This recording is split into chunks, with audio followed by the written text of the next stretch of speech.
At the far eastern edge of Russia, beyond cities, highways, and familiar maps, lies a place where the planet still breathes openly. Kamchatka is not just a peninsula. It is a living system, a territory where the Earth has not finished forming itself. Here, the ground is unstable. The mountains grow, collapse, and rise again. Fire comes from below. Fog rolls in from the ocean, and silence dominates everything that humans try to bring with them. Kamchatka exists at the intersection of immense forces. It sits directly on the boundary of tectonic plates, where the Pacific Plate dives beneath the Okhotsk Plate. This collision has been ongoing for millions of years, and it has never stopped. The land is constantly under pressure, constantly reshaped, constantly alive. More than 300 volcanoes rise across the peninsula. Around 30 of them are active today. Some release thin columns of steam. Others erupt with violent force, reshaping valleys and riverbeds within hours. The ground here is never fully at rest. Even on calm days, the Earth moves quietly beneath the surface. This is why Kamchatka feels different, not ancient, not frozen in time, but unfinished. The air smells of sulfur and wet stone. Hot springs burst through frozen soil. Rivers are heated from below, flowing warm even in winter. Snow covers black volcanic sand. Fire and ice exist side by side, not as opposites, but as partners in an ongoing process. Human presence here has always been fragile. For most of history, Kamchatka remained isolated, not because it was hidden, but because it resisted control. Harsh climate, seismic instability, endless mountains, and the constant threat of eruption made permanent settlement difficult. Even today, large portions of the peninsula remain unreachable by road. For indigenous peoples, Kamchatka was never something to conquer. It was something to respect. The Itelmen, Koryak, and even peoples learned to live within the rhythm of the land. They understood the signs of changing weather, the movement of animals, and the subtle warnings of the earth itself. Volcanoes were not enemies. They were powerful beings. Rivers were alive. Mountains had memory. In their worldview, Kamchatka wasn't land. It was a living body. This perception still makes sense today. Modern science confirms what ancient cultures felt intuitively. Kamchatka is one of the most geologically active regions on the planet. Earthquakes ripple through the crust. Magma chambers expand and collapse. New land is created, while old land disappears.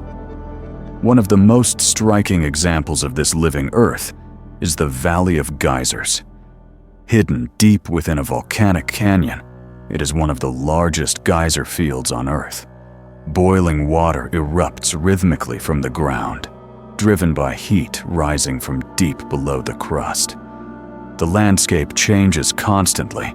Landslides reshape the valley. New vents appear. Old ones vanish. Nothing here is permanent. Even the weather refuses to settle. Kamchatka lies between the Pacific Ocean and the Arctic, and these two forces collide above the peninsula. Dense fog forms suddenly, swallowing entire landscapes. Storms arrive without warning. Winds change direction in minutes. The sky rarely remains clear for long.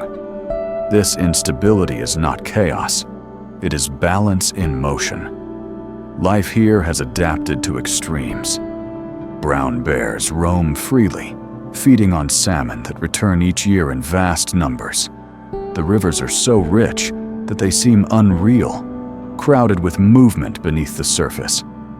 Eagles gather where fish are plentiful. Foxes, wolves, and wolverines move through volcanic valleys that look untouched by time. Kamchatka's ecosystems are powerful because they are simple. There is no excess, no overdevelopment.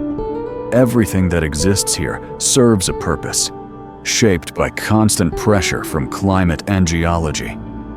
This is why Kamchatka feels like a glimpse into an earlier version of Earth, not prehistoric in appearance, but primal in function.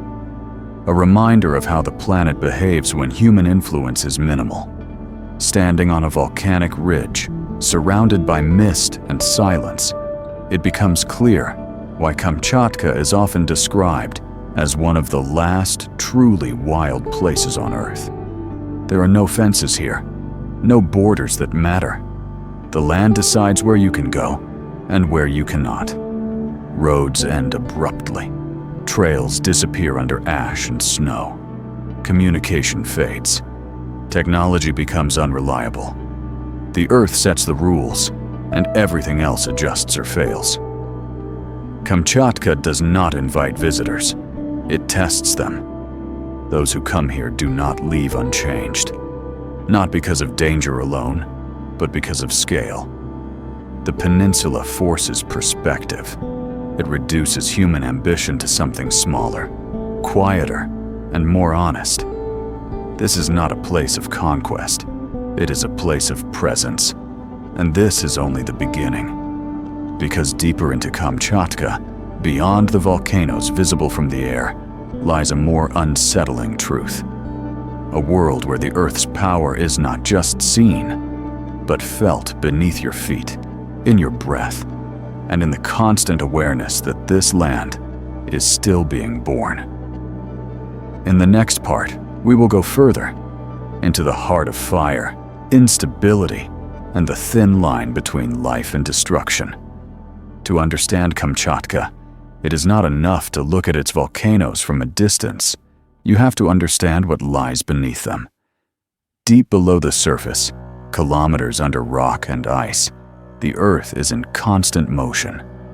Magma moves slowly, building pressure, searching for weakness. This invisible process is what defines Kamchatka more than anything visible above ground. Here, the planet is never silent. It only pauses.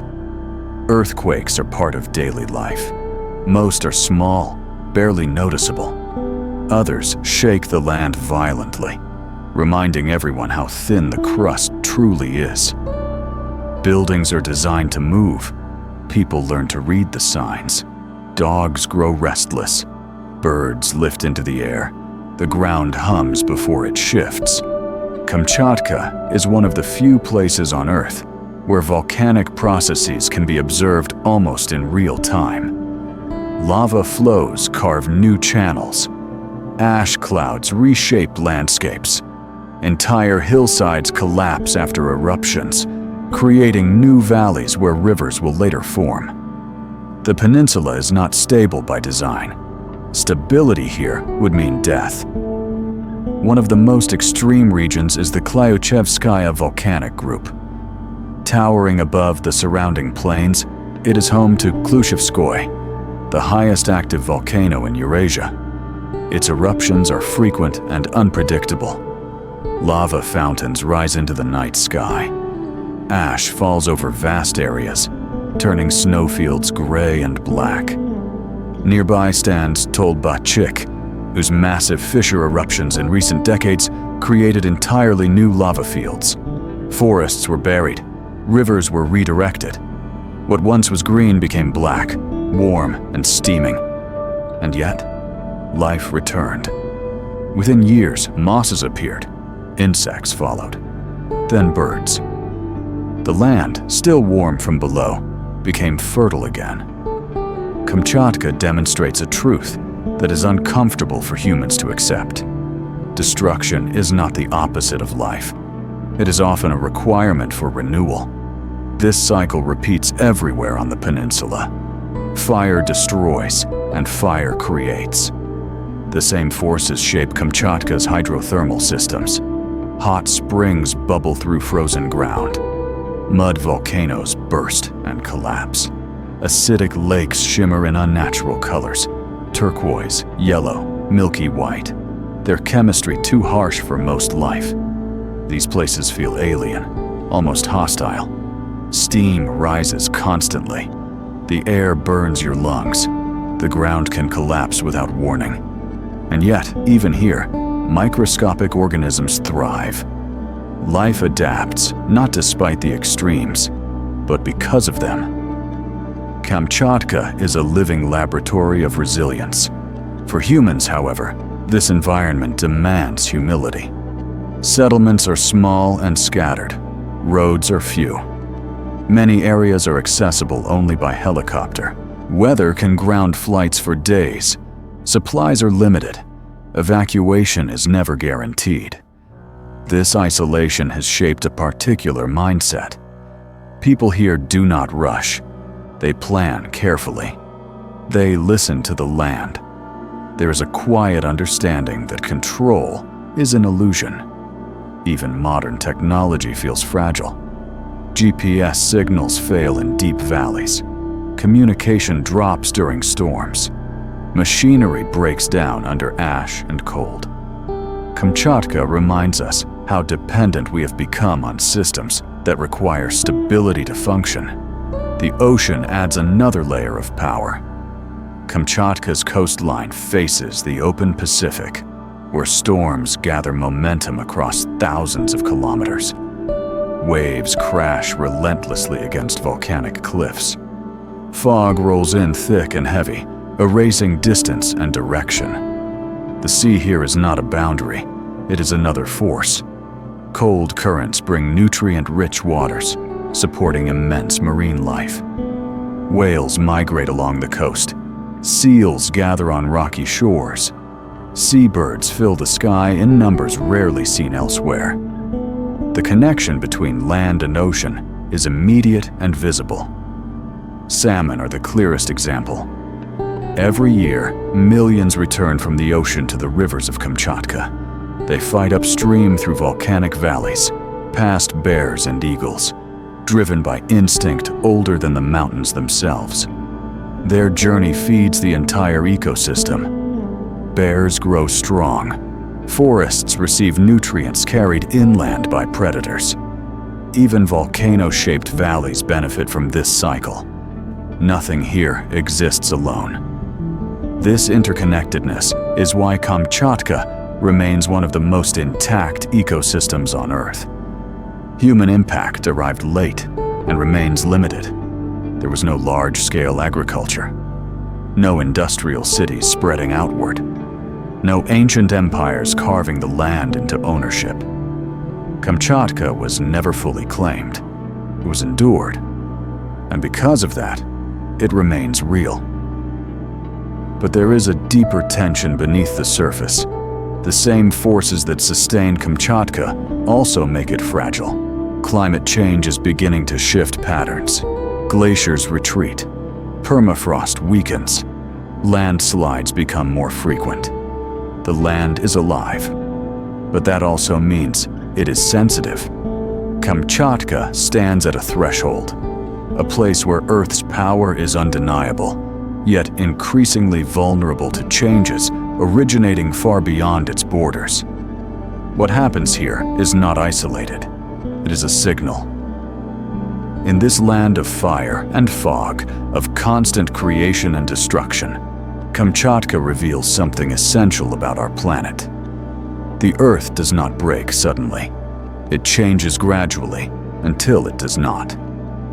In the final part, we will move beyond fire and instability into meaning, into what Kamchatka teaches us about limits, survival, and the future of a living planet. Kamchatka is not a warning shouted at the world. It is a message spoken quietly to those willing to listen. Here, at the edge of tectonic plates and human reach, the Earth shows its true nature. Not as a static landscape, not as a resource to be managed, but as a system in motion. A planet that creates, destroys, and rebuilds without pause and without intention. What makes Kamchatka extraordinary is not just its volcanoes or its remoteness. It is the clarity it offers. In a world increasingly shaped by human hands, Kamchatka remains shaped primarily by forces older and stronger than us. This land reminds us that stability is not the natural state of Earth. Change is. For thousands of years, humans here adapted instead of transforming. They learned where not to build, when not to travel, when to wait. Survival depended not on domination, but on restraint. Knowledge was passed quietly, through observation, memory, and respect. In Kamchatka, excess does not survive, only balance does. Modern civilization, by contrast, thrives on predictability. Roads, supply chains, energy grids, and digital systems all require a stable planet. But Kamchatka exists outside that expectation. It reveals how fragile those systems truly are when faced with geological reality. This is why Kamchatka feels unsettling. It does not reassure. It does not adapt to us. It simply exists. Standing near an active volcano, feeling the heat rise through the ground, it becomes impossible to ignore a simple truth. The surface we live on is thin. Beneath every city, every field, every structure, the planet is still moving. We have not outgrown Earth's forces. We have only learned to forget them. Kamchatka refuses to let us forget. Climate change adds another layer of meaning to this place. As temperatures rise, glaciers retreat, and permafrost weakens. Landscapes long held in balance begin to shift faster. What was once predictable becomes uncertain. Kamchatka does not collapse under these changes, but it responds. Rivers alter their courses. Slopes fail. Ecosystems adjust. The land adapts because it has always adapted. The question is whether we can. Kamchatka offers no solutions, no instructions, no guarantees. What it offers instead is perspective. A glimpse of Earth functioning largely on its own terms. A reminder that the planet does not require us to survive, but we require the planet to remain within limits we can tolerate. This is the true meaning of the edge of the world. Not a place where Earth ends, but where human assumptions do. In Kamchatka, the illusion of control fades. What remains is something older and more honest. Coexistence with uncertainty. Acceptance of scale. Awareness of limits. The bears fishing in volcanic rivers do not know they live at the edge of tectonic plates. The salmon do not question the heat beneath the water. Life continues, not because conditions are perfect, but because adaptation never stops.